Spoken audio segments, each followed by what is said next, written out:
দ্বিতীয় দিনের মতো নির্বাচন কমিশন কার্যালয়ের সামনে অবস্থান কর্মসূচি করছে ছাত্রদল।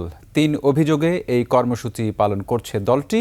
সোমবার বেলা ১১টা থেকে ছাত্রদলের কর্মীরা ইসির সামনে আসতে শুরু করেন।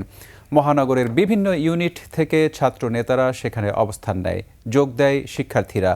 পরে সোয়া ১১টার দিকে কর্মসূচি শুরু করে ছাত্রদল।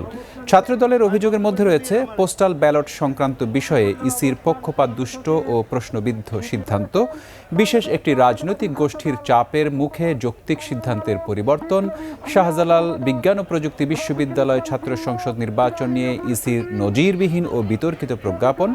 ছাত্রদলের নেতারা বলছেন, দাবি আদায় না হওয়া পর্যন্ত কর্মসূচি চলবে।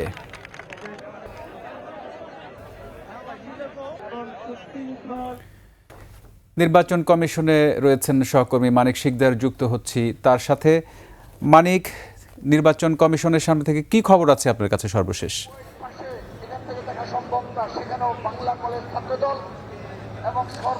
রক্তিম, আপনি জানেন যে ছাত্র দলের যে কর্মসূচি গতকাল শুরু হয়েছিল এবং সেটা এখন পর্যন্ত অব্যাহত আছে, এবং তাদের যে ৩ দফা দাবি, সেই দাবি নিয়ে তারা কিন্তু এখন পর্যন্ত মাঠেই আছেন। আমরা যদি আপনাকে দেখাই, আপনি দেখতে পাচ্ছেন যে ছাত্র দলের কেন্দ্রীয় যে সমস্ত নেতৃবৃন্দ আছেন তারা পর্যায়ক্রমে একের পর এক আসলে তারা বক্তব্য দিয়ে যাচ্ছেন, এবং তারা যেটা বলতে চাচ্ছেন যে ৩টি দফা, অর্থাৎ যে শাকসুর নির্বাচনকে নিয়ে তারা আপত্তি তুলেছেন, এবং আরেকটা যে বিষয়টি সেটা হচ্ছে নির্বাচন কমিশন কর্তৃক যে একটি দলের পক্ষ হয়ে কাজ করার একটা অভিযোগ